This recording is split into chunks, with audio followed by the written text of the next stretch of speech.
It is Thursday, and that means we are back in nutrition educator Lynn Matava's kitchen. Today, Lynn shows us how to make an easy side dish using acorn squash. Let's check it out. What if I told you there was a no-fuss, healthy, and delicious dish that could dress up your table all winter long? That's exactly what we're going to make today. It's a spicy squash with feta, and it's going to be pretty, and it's going to come together really quickly. So what I have here today is an acorn squash. You could use delicata. In fact, I did for one of mine. And I'm just going to be slicing this into rings. It's been washed first. These are a little bit hard, so watch your digits. We don't want any fingers being cut this time of year. And then I'm cutting them in half.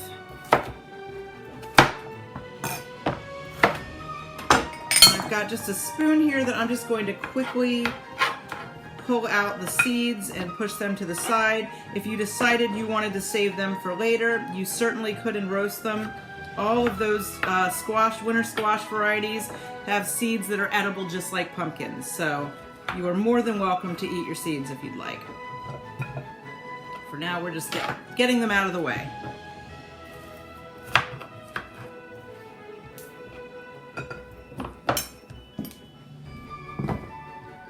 And just kind of work until you can arrange them in a dish. Oops. And now what I'm going to do is I'm going to season these a little. So I'm going to drizzle them just in a little bit of olive oil. You can use the cooking oil of your choice.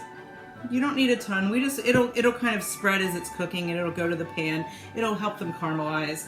I have got a little bit of a medium heat crushed red pepper. This is not a really spicy one. We want this to be very family friendly. I'm going to sprinkle just a pinch of salt.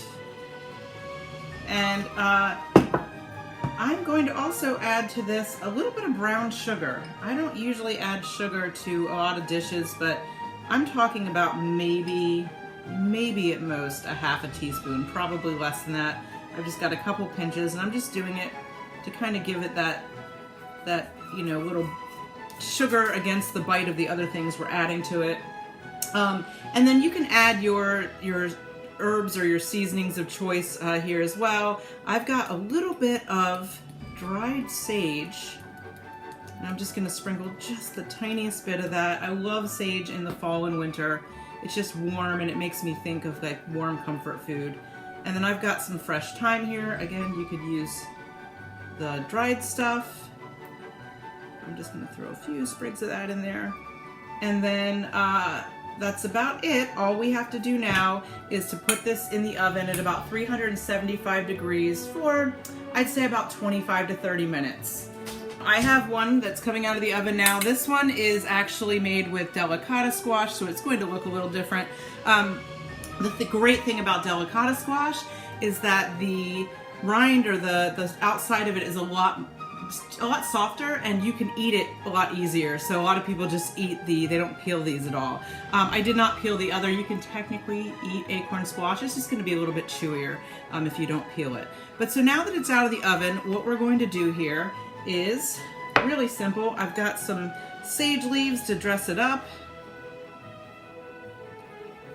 just because we know we got those sage flavors in there. Again, you don't have to do this. I just really wanted to make it look pretty for my winter table. And then I have got a little bit of feta here, and all we're going to do is just sprinkle some of it over. And where we have that spiciness from the pepper and the sugar and the salt and everything, this all just kind of comes together and gives a bunch of contrasting and tangy flavors, but it's going to be really, really, really tasty.